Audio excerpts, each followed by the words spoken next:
दतिया से कांग्रेस के विधायक राजेंद्र भारती को एफडी के मामले में दोषी पाया गया और उन्हें सजा भी सुनाई गई। उनकी विधानसभा सदस्यता भी समाप्त कर दी गई है, जिसके बाद अब सियासत भी शुरू हो गई है। आज ही आए नेक्सा शोरूम और पाएं अपनी पसंदीदा cars, new Baleno, Fronx, grand Vitara, XL6, Ignis. Festival offer पर बम्पर छूट। मामले में अब विधानसभा अध्यक्ष नरेंद्र सिंह तोमर का बड़ा बयान सामने आया है। ग्वालियर में मीडिया से बातचीत करते हुए उन्होंने पूरे मामले की जानकारी देते हुए बताया कि विधि अनुसार कोर्ट का आदेश आने के बाद राजेंद्र भारती की सदस्यता समाप्त की गई है। उन्होंने पूर्व में अन्य 2 विधायकों के नाम लेते हुए कहा कि इससे पहले भी आशा देवी समेत प्रहलाद लोधी की सदस्यता भी इसी तरह समाप्त की गई थी। जब नरेंद्र सिंह तोमर से सवाल किया गया कि कांग्रेस इस मामले में तमाम तरह के आरोप लगा रही है, तो उन्होंने इस पर प्रतिक्रिया देने से इनकार कर दिया। विधानसभा अध्यक्ष ने बताया कि मिस्टर गौतम नाम के एक व्यक्ति ने इस मामले को लेकर एक पत्र भी लिखा था। मिस्टर गौतम नाम के व्यक्ति का जिक्र भी विधानसभा अध्यक्ष ने मीडिया कर्मियों के सामने किया। जब अध्यक्ष नरेंद्र सिंह तोमर से पूछा गया कि अगर राजेंद्र भारती को कोर्ट से राहत मिलती है तो आगे क्या होगा, इस पर जानकारी देते हुए बताया कि कोर्ट का आगे जो भी निर्णय आएगा उस हिसाब से कानूनी मशवरा करते हुए आगे बढ़ाया जाएगा। वहीं रात में विधानसभा सचिवालय खुलने पर बोले कि विधानसभा के सचिव बाहर गए हुए थे। वे रात करीब 9 बजे वापस आए हैं और कुछ जरूरी और पेंडिंग काम थे, इसलिए वे सचिवालय गए थे। इसमें कुछ गलत नहीं है। दतिया के विधायक श्री राजेंद्र भारती जी के मामले में न्यायालय ने फैसला दिया और उसमें उनको दोषी सिद्ध पाया और 3 साल की सजा कोर्ट ने सुनाई। स्वाभाविक रूप से लोक प्रतिनिधित्व अधिनियम 151 की धारा 8(3) में ये प्रावधान है कि 2 वर्ष या उससे अधिक की सजा किसी जनप्रतिनिधि को होती है तो वो अपने आप में अयोग्य हो जाता है। इसलिए न्यायालय का निर्णय आया तो हमको सूचना मिली और साथ ही साथ एक नागरिक ने भी कोर्ट के निर्णय का हवाला देते हुए उसका पालन किया जाए, ये भी विधानसभा में आग्रह किया।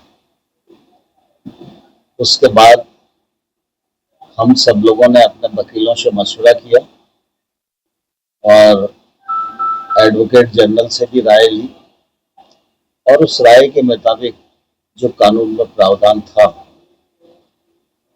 उसके हिसाब से निर्णय किया गया। कोर्ट के निर्णय के परिप्रेक्ष्य में श्री राजेंद्र भारती जी की जो सदस्यता थी वो अयोग्य घोषित हो गई है। उसकी सूचना चुनाव आयोग और संबंधित जो पक्ष हैं सरकारी, उन सबको वो सूचना कल रात्रि में दे दी गई। इससे पूर्व भी ऐसे उदाहरण हम लोगों के सामने हैं। मध्य प्रदेश विधानसभा की विधायक थी आशा देवी, उनके मामले में भी इस प्रकार का निर्णय आया था और सजा के आधार पर उनकी ही सदस्यता गई थी। और 2019 में प्रहलाद लोधी विधायक थे, उनके मामले में भी इसी प्रकार का निर्णय आया था और उनको भी अयोग्य घोषित किया गया। तो मैं समझता हूं कि जो कार्यवाही विधानसभा में हुई है वो विधि अनुसार है और उस मामले में विधानसभा को जो करनी काम था वो विधानसभा ने पूर्ण किया है। कांग्रेस लगातार ये कह रही है कि इसमें कहीं ना कहीं सरकार का इंटरेस्ट था, इस तरह की कांग्रेस ने आरोप लगा रही है।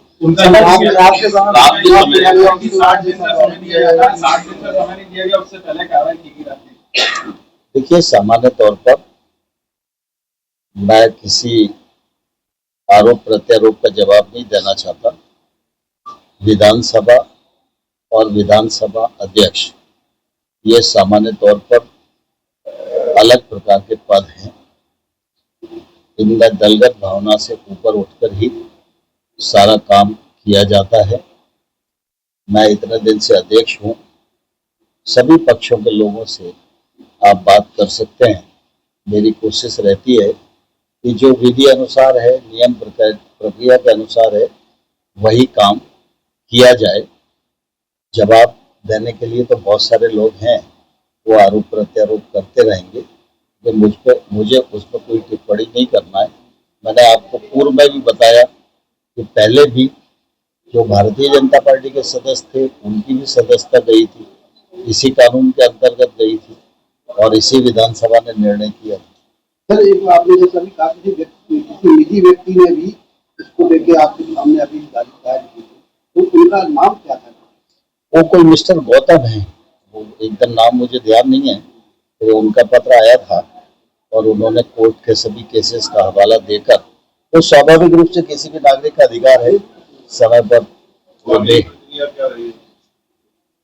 अगली प्रक्रिया हमारी तरफ से तो पूर्ण है। अब माननीय न्यायालय इसके आगे कोई आदेश देता है तो न्यायालय का जो आदेश होगा वो सर्वोपरि है। एक सवाल था, आपको पीसीसी की विधानसभा गए तो बुलाएंगे नहीं है क्या? उनके खिलाफ कुछ आदेश? देखिए, स्वाभाविक रूप से कल हमारे प्रमुख सचिव बाहर थे और इसलिए वो रात में करीब 9 बजे के आसपास आए, तो इसलिए वो अपनी कार्रवाई करने के लिए, और फिर हमारे यज्ञदत्त शर्मा जी हैं, 5 तारीख को उनकी पुण्यतिथि है और बाकी कुछ कार्यक्रम थे, उस मामले में बैठक लेने के लिए बैठे थे, वो आए होंगे। तो स्वाभाविक रूप से विधानसभा तो सबकी है। अब इसमें एक सवाल भी जानना चाह रहा हूँ कि जिस तरह से कांग्रेस की तरफ से बात चल रही थी वो हाईकोर्ट जाएंगी और जो सदस्यता जो सजा सुनाई उस पर स्टे की अपील करेंगे। अगर अपील हियरिंग में आती है तो विधानसभा के आदेश पर और जो अभी रात में निर्देश जारी हुआ सदस्यता खत्म करने का, उस पर कोई प्रभाव पड़ेगा? देखिए, मैंने पहले ही कहा कि जो कुछ निर्णय हुआ है वो माननीय न्यायालय के निर्देशक के अनुसार हुआ है और माननीय न्यायालय का आदेश सभी संस्थाओं के लिए सर्वोपरि होता है। आगे कोई आदेश आएगा तो उस पर कानूनी मशवरा करके आगे बढ़ेंगे। आज ही आए नेक्सा शोरूम और पाएं अपनी पसंदीदा cars, new Baleno, Fronx, grand Vitara, XL6, Ignis. Festival offer पर बम्पर छूट 1,17,100 रुपए से लेकर 2,04,100 रुपए तक। नेक्सा कार्स में मिलते हैं शानदार ऑप्शन, पेट्रोल, CNG और हाइब्रिड इंजन, 30.61 किलोमीटर पर kg तक का mileage, panoramic sunroof, ventilated seat, 360 degree camera, wireless charging, electric driving seat adjust. Nexa Adinath cars, बड़े शंकर जी के पास, बहेरिया तिगड्डा, मकरूनिया सागर। संपर्क करें 6262600249, 6262600215, 8929268041।